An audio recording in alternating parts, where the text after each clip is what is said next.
for healing. Yes, I did, brother. All of my days. After I learned from the doctor that I was diagnosed with this, I've been praying. But until now, it wasn't good. Ba't hanggang ngayon hindi pa ako gumagaling? Ano po niya? Sabi ko nga, God, tignan po natin, ang Diyos minsan ay kumikilos po, hindi ayon sa ating pong kagustuhan eh. Ang mahirap po kasi sa atin, we want to tell God what to do. We want to tell Him, Lord, I needed the healing and I need it now. I need it now.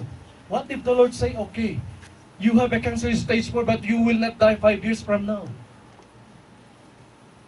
Alam po ninyo, there was a instance in the Bible, si King Hezekiah po ba yun? No? Na nadadiagnos po siya. Na may mamamatay na po siya. And he prayed to God. And God spared his life another 5 years more. No? During that time, maybe yung sakit po niya is incurable. Wala pong kagalingan.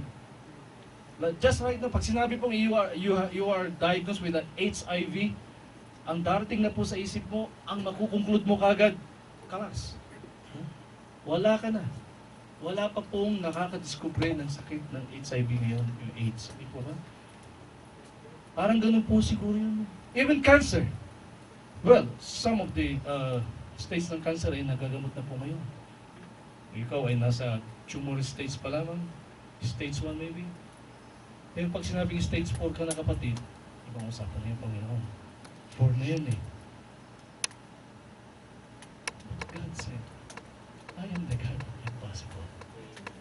I am just here a few distance from you. Alam po ninyo, God wants to hear our prayer. God wants you. There was an instance, sometimes this makes me crazy. God is an all-knowing God. He is an omniscient God. Amen? God knows everything. But there was an instance, a blind man came to him and said, he knew that he is a blind man, and Jesus said, what would you want me to do with you? Isn't that crazy? You knew you are God. Even if you do not, you knew that he is a blind man. And he come to you, and what would you expect? And he would ask for money? Of course, maybe, but he would ask for his healing, and you want to restore his sight. Maybe. Hindi po ba? And Jesus knew, but sometimes, para ba? It's crazy, Jesus said, what would you want me to do with you? Nagtatanong po ang Panginoon. Alam ng Panginoon ang pangangailangan mo, kapatid. Alam niya kung anong estado mo ngayon. Kung may problema ka man physical, may problema kang pinansyal, may problema ka sa pamilya mo, alam ng Panginoon yan. He is an omniscient God. He knows everything. Nothing is hidden from Him. And He is also the omnipotent God. The all-powerful God, the God of the impossible. Amen. And He would ask you, what would you want me to do? God wants, gusto po kasi ng Panginoon na marinig sa atin, Lord, I want my sight. Okay. I will heal you. Nasabi po ng blind man, when Jesus asked him, what would you want me to do? Lord, I want my sight. And immediately, not just a few steps, a few process. The Bible says, immediately, he received his sight. Amen. Immediately, because he uttered the words with faith. Nakukuha niyo po yung ibig ko sabihin? He could have said, Lord, you know it, you are God. Pwede po niyang sabihin yun, Panginoon, alam mo, Diyos ka, bakit mo ako tinatanong? Pwede po niyang sabihin yun, hindi po ba? But because this man have faith, talaga pong naniniwala siya na kaya siyang pagalingin ng Diyos ng time na yun, Lord, I want my sight. And immediately, the Bible says, he received his sight. Because he uttered the word with faith. Meron ka bang pangailangan ngayon, kapatid? Nasa tingin mo parang ang hirap.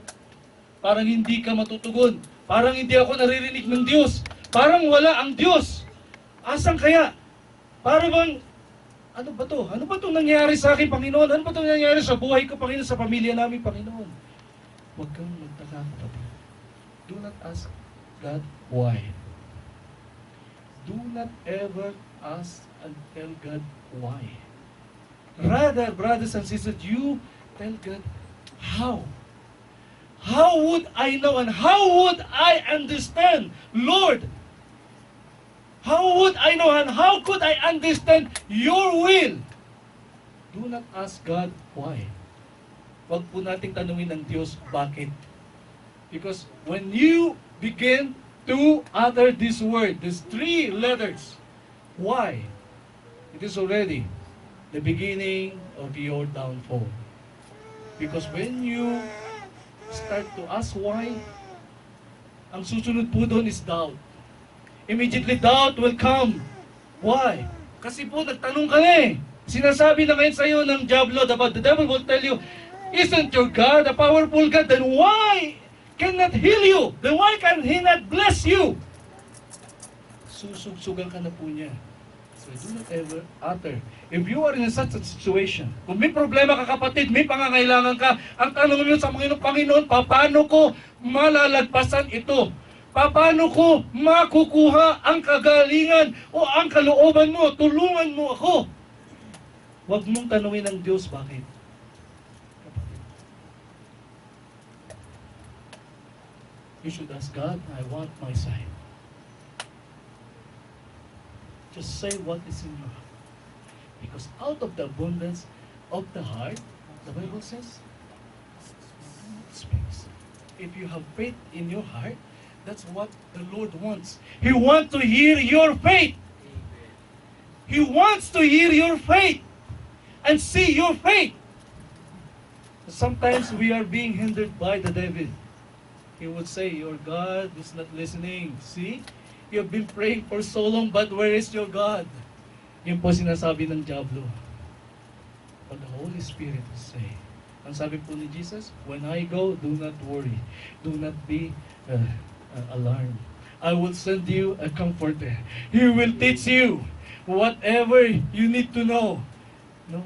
Yung po ang trabaho ng Spirit nga na we are now living on the stage, yung pong stage po nitong tapos na po yung ng God the Father, and God the Son during the time of Jesus. We are now living in the time of the Spirit.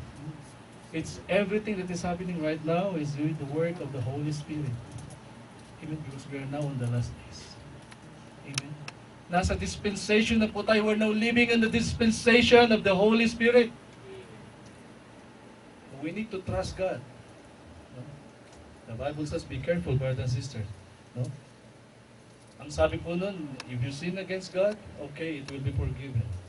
If you sin against Jesus, you will be forgiven. But, if you sin against the Holy Spirit, this is an unforgivable sin. This is an unforgivable. Why? Is he that kind? Who is? Why is so important? Hindi po, yun po sinabi, I do not know. That's what Jesus says. Do not sin against the Holy Spirit. I do not know. I could not tell you. I could not explain. Maybe when we are up there, I will ask Jesus and He